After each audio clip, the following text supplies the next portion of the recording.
안녕하세요. ERP 정보관리사 2019년도 2회 기출문제 보도록 할 텐데요. 1번 문제. 자, ERP 특징으로 가장 적절하지 않은 것은 입니다. 네, 요거는 3번이 정답인데요. 자, 개별 업무 이런 거 싫어해요. 네, 통합 업무. 네, 통합적인 업무 단위, 체계 구축 이런 거 좋아합니다. 개별 업무, 업무 단위별 이런 거 싫어해요. 3번은 틀린 거. 그래서 맞춰주시면 되겠고요. 네. 2번 원가 품질 서비스 속도와 같은 주요 성과 측정치의 극적해서 업무 프로세스 재설계라는 거는 BPR로 해서 비즈니스 프로세스 리 엔지니어링에 대한 내용이다 라고 해서요. 이런 극적인 개선, 뭐 업무 프로세스 급진적 재설계 뭐 이런 거 나오면 BPR로 해서 바로 찾아주시면 돼요. 3번 문제. 다음 중 ERP 도입의 예상 효과로 적절하지 않은 것은 인데요. 자, ERP 도입을 했을 경우에는 이제 사이클 타임이 증가가 아니라 감소가 됩니다. 네. 그래서 사이클 타임 감소로 해서 1번을 일단 정답으로 찾으시면 되고요. 사이클 타임은 어떤 반복된 업무의 시작과 끝이 이렇게 사이클 돌듯이 한다고 그래서 사이클 타임이라고 얘기를 하는 부분인데, 뭐 예를 들면 뭐 구별 작업이라든가 회계 결산 작업이라든가 뭐 이런 것들을 하게 됐을 경우에 그게 하고 끝 여기 그런 것들이 이제 반복이 되게 되죠. 그리고 반복이 되는 시간이 이제 사이클 타임이 되는 부분이고, 그런 것들이 이제 ERP라는 전선을 도입함으로 인해서 감소가 되는 부분이다 라고 해서 사이클 타임은 감소입니다. 정답은 1번이에요. 4번 ERP의 의미에 대한 설명 중에 기업의 경영활동과 연계해서 볼 때요 가장 적절하지 않은 설명입니다. 네, 산업별 베스트 프랙티스를 내재화하여 업무 프로세스 혁신 지원할 수 있다라는 부분 맞고요. 그리고 2번 통합적 구축 생산성 극대화. 예, 좋은 말들은 다 일단 맞다라고 보시면 되고요. 네, 기업 내 모든 인적 물적 자원의 효율적 관리. 예, 많은 얘기. 네, 이거 신기술 도입하여 적용시키는 것은 어렵다가 아니에요. 네, ERP는 패키지화 되어 있는 것은 맞지만 선진화된 패키지 를 도입하게 됐을 경우에는, 그리고 그 전산이라든가 다른 것들의 전산과 또 융합하게 돼서 했을 경우 신기술 도입해서 적용시킬 수도 있습니다. 그래서 정답은 4번으로 해서요 어렵다라는 게 틀렸어요. 5번 문제. 다음은 생산성에 대한 설명이다. 적절하지 않은 것은 인데요. 자, 생산성은 측정은요 부분 생산성, 그래서 한 가지 척도로만 하는 부분 생산성, 다요소 두 가지 이상의 척도로 측정하는 다요소 생산성, 모든 요소로 측정하는 총 요소 생산성으로 측정될 수가 있다라는 건 맞는 얘기고요. 그리고 모든 투입 요소로 측정되는 것은 다요소는 두 가지 이상입니다. 모든 투입 요소는 총 요소 생산성에 대한 내용이에요. 그래서 틀렸어요. 네, 3번. 그리고 맞는 얘기 3번. 노동 생산성이 측정 목표면 노동력이 주된 투입 척도가 돼야 되겠고, 전력 사용은 에너지 생산성이 예시가 됩니다. 정답은 2번이 틀렸습니다. 6번 문제입니다. 괄호를 간단히 정의하자면 특정 제품이 어떤 부품들로 구성되는가에 대한 데이터다. 예, 제품 구조 정보네요. 네, 요거는 BOM. 자재, 명세, 서, BOM에 대한 정의, 제품 구조 정보 요거죠. 그래서 BOM으로 해서 맞춰주시면 됩니다. BOM은 제품 구조 정보다 라고 해서 거의 이꼴처럼 생각하셔서 문제를 풀어주셔도 됩니다. 정답은 3번. 네, 주어진 자료는 가구 제조회사의 판매량이다. 가중치를 이용하여 다음 달에 H치를 구하라 라는 부분이고요. 네, 요거는 이동평균법에 대한 내용인데, 그 중에서도 가중치를 이용했다라고 해서 가중이동평균법이 되는 부분입니다. 그리고 가중치를 이용했을 경우에는 최근 거에 가장 높은 가중치를 대입을 시켜요. 0.5, 0.3, 0.2 이런 식으로. 그래서 가중이동평균법 관련해서 이제 식을 세어보면요, 80개 곱하기 0.2 가중치 플러스 100개 곱하기 0.3 가중치 플러스 90 곱하기 0.5 가중치, 이렇게 해서 풀어주시면 되고요. 이렇게 풀게 되면 16, 30, 45 이렇게 해서 총 91개, 이렇게 해서 정답 4번으로 해서 도출이 됩니다. 그래서 이동평균법에 대한 내용 중에서도 단순 가중이 있는데 그 중에서도 가중평균법에 대한 내용이었다. 라는 부분이고요. 기출문제에 나오는 그런 공식 같은 공식으로 수업 시간에 얘기했던 공식은 간단하지만 시험 문제에 골고루 거의 다 나와요. 그래서 여러분들이 반드시 손으로 풀어보시고, 그리고 시험장에 가실 때도 뭐 암산으로도 가능한 부분이지만 혹시 모르니까 계산기도 가져가시는 거 잊지 마시고요. 정답은 일단 4번입니다. 8번입니다. 개별 생산 방식의 내용으로 맞는 것은 인데요. 개별 생산 방식 잡샵 해서 이 부분을 내용 맞는 것을 찾아라 라는 부분입니다. 네, 개별 생산 방식은 주문 생산이 되는 부분이라서 다품종의 소량 생산이었습니다. 그래서 일단 1번은 틀렸어요. 대량 생산이 아니라 소량 생산이에요. 소량 생산이라서 설비 배치가 유동적이다 라는 게 개별 생산 방식의 내용이었습니다. 그래서 1번은 대량 생산 이 부분이 틀렸고요. 그리고 여러 종류의 부품을 가공해야 하기 때문에 범용 장비가 사용됩니다. 네, 그래서 범용 장비 사용 맞아요. 그래서 요거는 그 품종이 다양하기 때문에요. 공정별로 전용 장비를 두게 되지 않고 그냥 어느 공정에서든 다양하게 쓸 수 있는 범용 장비가 사용이 됩니다. 라는 게 개별 생산 방식의 내용이었죠. 네, 3번은요. 작업 대상물이 필요한 작업장으로만 이동이 되며 적다가 아니라 많다. 네, 제공품이 많이 있기 때문에요. 그래서 제공 재고가 적은 게 아니라 많을 수밖에 없습니다. 품종이 다양하기 때문에. 그렇기 때문에 3번은 틀린 설명. 4번, 자, 항공기나 가구 기계 장비 같은 건 좋았는데요. 생산자 예측이 아니라 주문자 요구에 의한 생산 방식이다 라는 게 이게 틀렸습니다. 정답은 2번이 맞는 설명이 되겠네요. 9번 총괄 생산 계획이 전략으로 틀린 것은 인데요. 네, 총괄 생산 계획 APP의 전략 틀린 것은 전략이 네 가지가 있었어요. 생산율 조정, 고용 수준 변동, 재고 수준의 조정, 그리고 하청 이런 것들, 외주 이런 것들에서 네 가지가 해당이 됐었고요. 품질 보증은 해당되지 않았었죠. 그래서 1번이 틀렸습니다. 10번 문제, 다음 보기에 해당하는 기준 생산 계획을 위한 주문 정책은 인데요. 예, 여러 가지 이제 기준 생산 계획 MPS 부분에 있어서 이런 주문 정책이 필요하게 된다. MPS를 수립할 때 주문 정책을 펼치게 되는 부분이 있는 거고요. 자, 이런 주문 생산은 네, 여기 약자로만 나왔는데요. 네, LFL은 라포랏이라고 해서 각 기간 동안 필요한 소요량만큼만 주문하는 거예요. 필요한 만큼만 주문. 재고 최소화 목적. 1번이 일단 라포랏 방식으로 해서 1번이 일단 정답입니다. 그리고 POQ는요. 네, 요거는 피어리어들께서 주기가 일정한 거예요. 그래서 주기적 주문량. 그래서 주기가 일정하다. 일정 기간을 설정해 놓고 필요한 만큼 주문하는 거. 주기적 주문량. 이게 POQ고요. EOQ는 그 경제적 주문량, 에코노믹이죠. 그래서 경제적 주문량으로 해서 주문 비용하고 재고 유지 비용 간의 관계를 고려해서 최소 비용으로 주문하고자 하는 게 경제적 주문량을 이용한 방식입니다. 그리고 FOQ 요거는요, 그 픽스되어 있는 거예요. 뭐가? 퀀티티가. 그래서 고정 주문량. 양이 주문되었습니다. 라고 해서 고정 주문량이라고 얘기합니다. 그래서 요거는 매일 동일한 양을 주문하는 방식이 되겠어요. 그래서 요거는 각 약자로만 이렇게 나오는 것들이 있으니까 그 약자를 잘 해석하셔서 내용을 풀어주시면 되겠습니다. 정답은 1번이 되겠네요.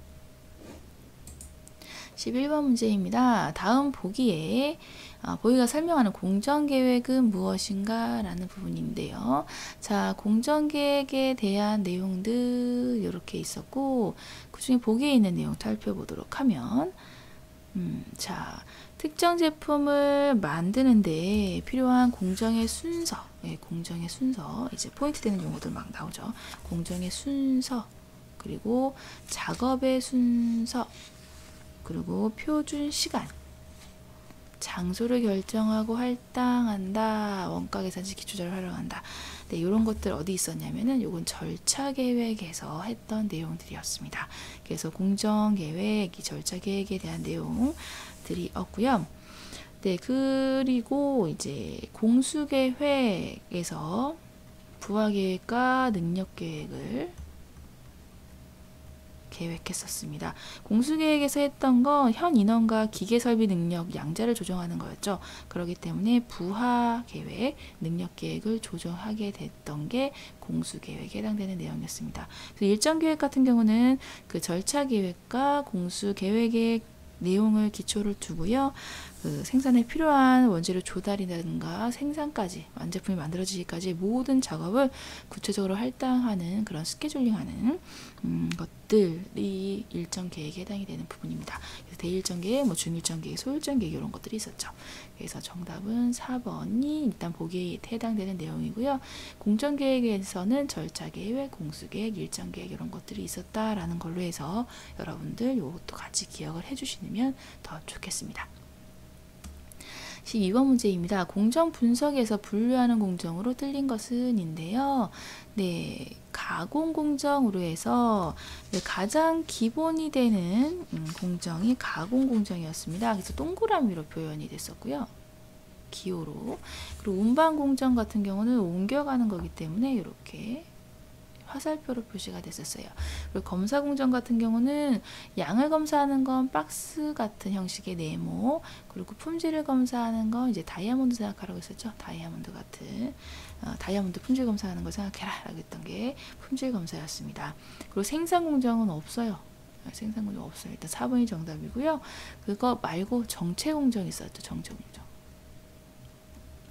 그래서 딜레이 약자를 썼던 그 정체 D에 대한 것도 있었고요. 그리고 계획된 저장인 그 바구니 모양의 저장이 있었습니다. 그래서 생산 공정은 없었습니다. 라고 해서 공정 분석은 가공, 운반, 검사, 정체 이렇게 해서 4가지로 구분되어졌구나 라고 해서 여러분들이 기억을 해주시면 되겠습니다.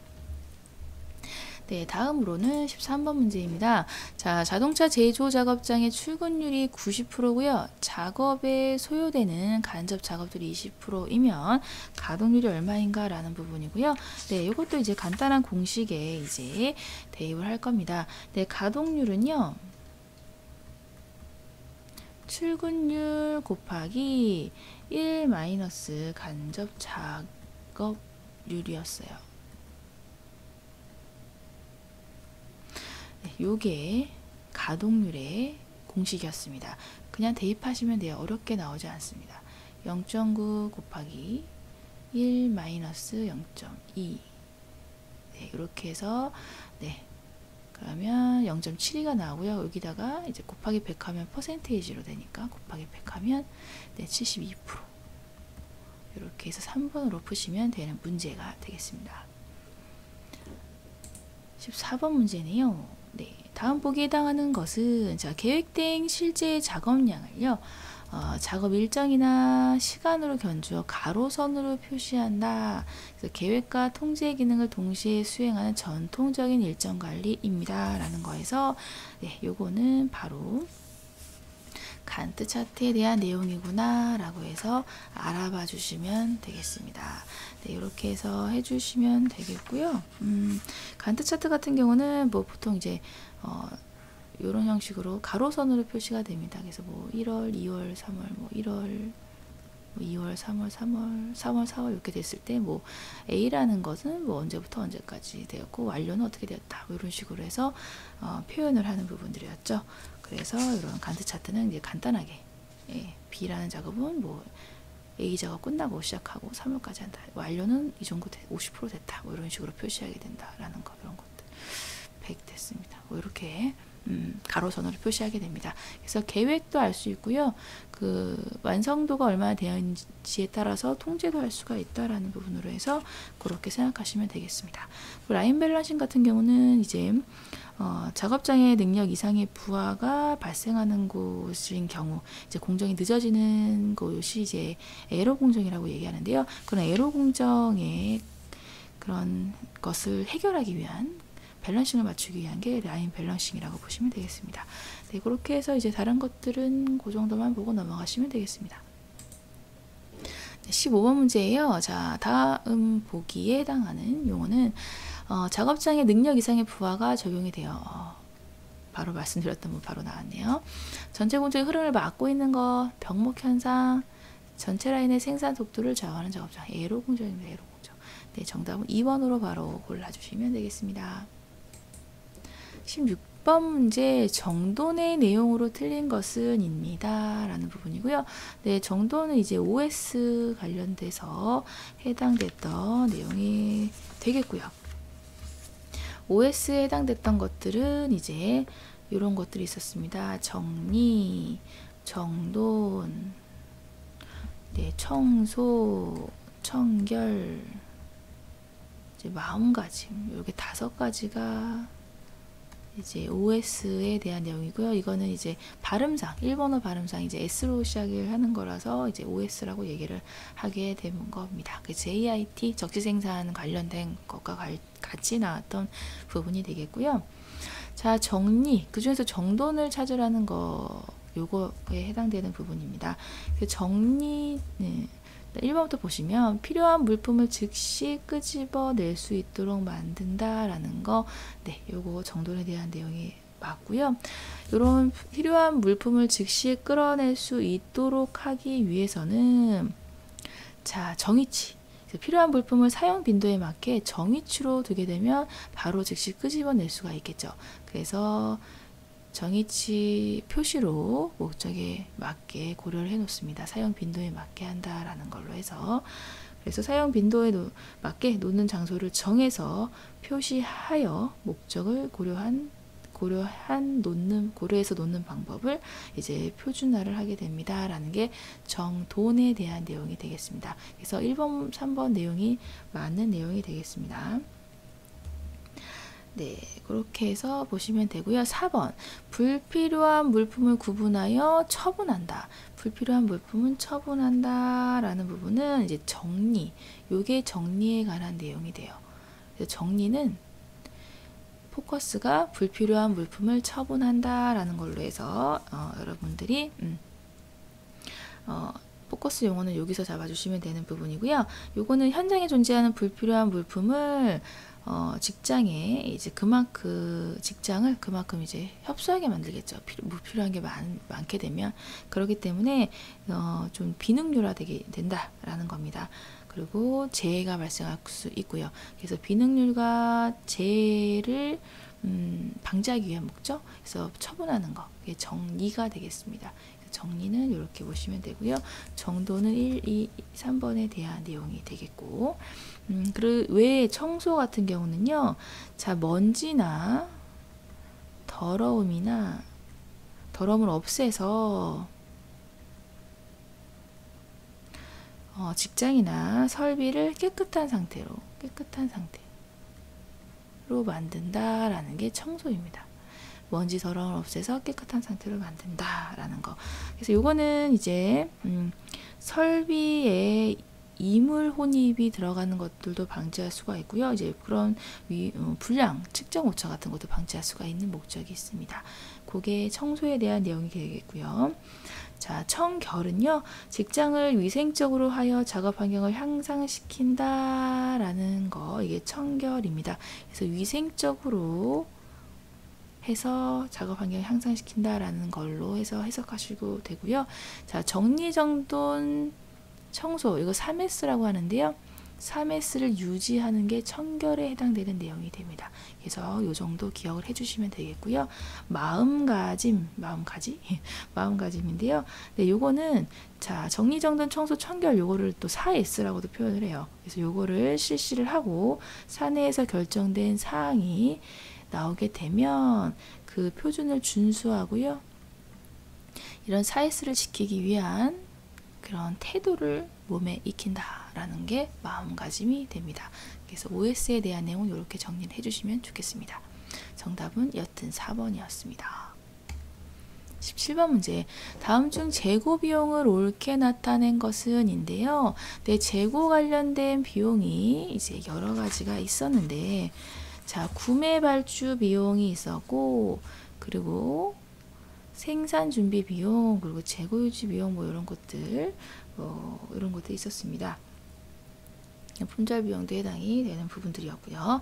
그래서 이제 관련된 재고 비용은 정리해서 쓰면 첫 번째로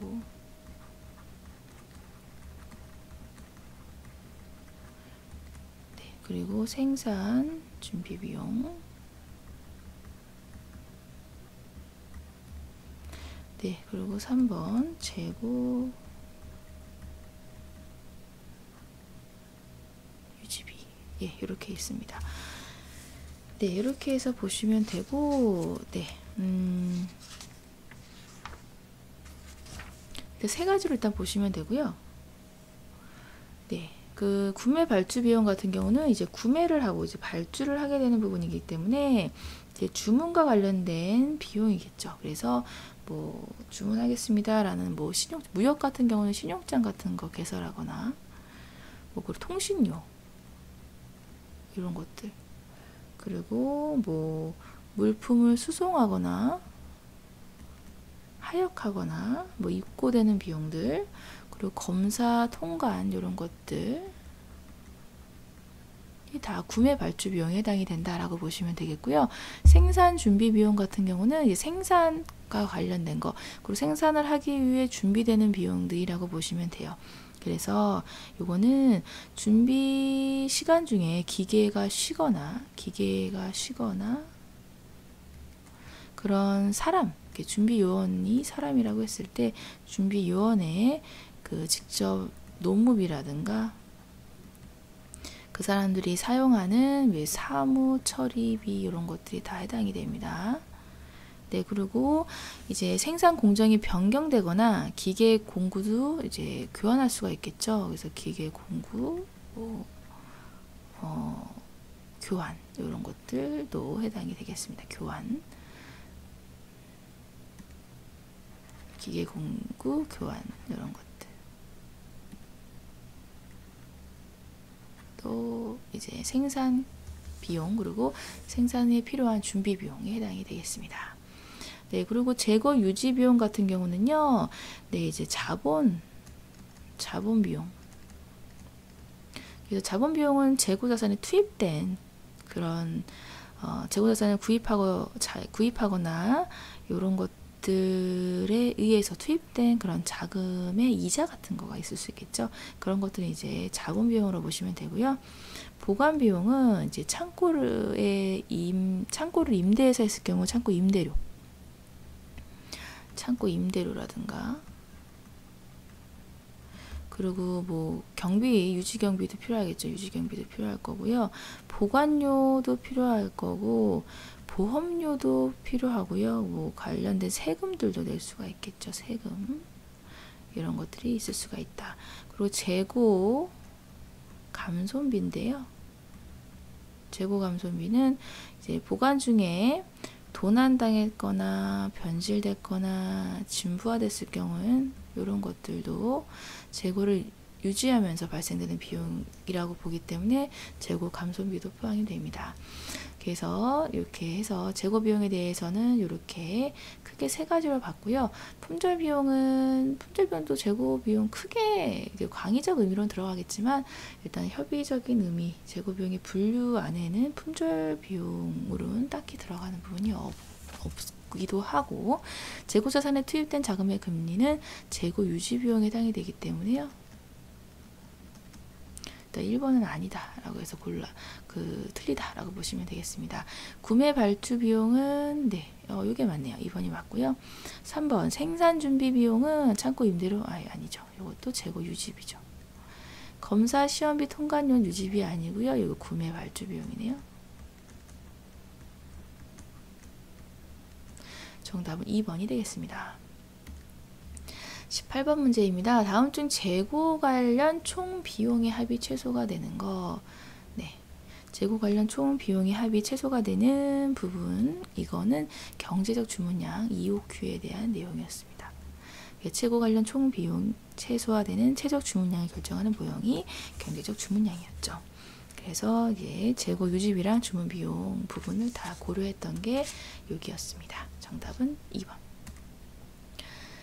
자, 그림은 N제품의 제품 구조나무를 나타낸 것이다. 네, BOM에 대해서 나타낸 부분이고요. 자, N제품에서 주문량이 100개입니다. 라고 했을 때 C의 부품 수량입니다. 그럼 100개였을 때 100개니까 A는 100개 필요하고요. B는 200개가 필요합니다. 그리고 100단위 A 제품을 생산하기 위한 거는 200단위 필요하고요. 2개의 단위씩이니까. 그리고 C는 한 단위씩이니까 200. 그리고 200단위 생산하기 위해서는 3단위가 필요하니까 600. C는 400. C만 합해보죠. 200 플러스 400. 총 600. 정답은 2번이네요. 네, 이렇게 푸시면 되겠습니다. 정답 2번. 20번 문제입니다. 다음은 공급망 관리의 특징을 설명한 것으로 틀린 것은 인데요. 네, 공급망 관리 부분은 이제 1번부터 보시면 제품과 서비스가 생산이 되고 소비되는 과정 가운데 자재, 정보, 자금 등이 공급업체에서 제조기업, 도매상, 소매상, 소비자를 이르는 흐름을 관리하는 거, 네, 이게 SCM에 관련된 내용이 됩니다. 그래서 용어적인 해석이 잘 되어 있고요. 2번, 제품 정보 자금 관련 관리 활동과 현장 작업 간의 단방향 흐름, 요거 아니, 다방향, 양방향, 예, 이렇게 생각하시면 돼요. 양방향, 흐름, 이렇게 보시면 돼요. 단방향 흐름이 아니고 서로 간에 제품 정보나 이런 관리 활동들을 서로 공유하게 되면서 공급망 관리 SCM이 더 완성도가 높아지면서 더 흐름이 원활하게 되죠. 그래서 단방향 아니고요. 양방향으로 흘러갑니다. 다방향으로 흘러갑니다. 라고도 할 수가 있고요. 여튼 단방향은 아닙니다. 정답은 2번이 틀린 설명이 되겠고요. 자, 3번 SCM이 성공적으로 추진이 되면요. 자, 생산성 증가되고요. 뭐 공급 안정화 효과 기대할 수 있다. 예, 일단 좋은 얘기는 맞고요. SCM의 궁극적인 목표는 고객 가치 창출, 경쟁의 달성이 있다. 예, 맞는 얘기가 되겠습니다. 정답은 2번이 틀렸습니다. 네, 이렇게 해서 1번부터 20번 문제까지 풀어봤고요. 잘 안 풀리는 문제나 틀린 문제들은 다시 한번 체크하시고 자기 거 만들고서 마무리 하셨으면 좋겠습니다. 이번 시간 수고 정말 많으셨어요. 감사합니다.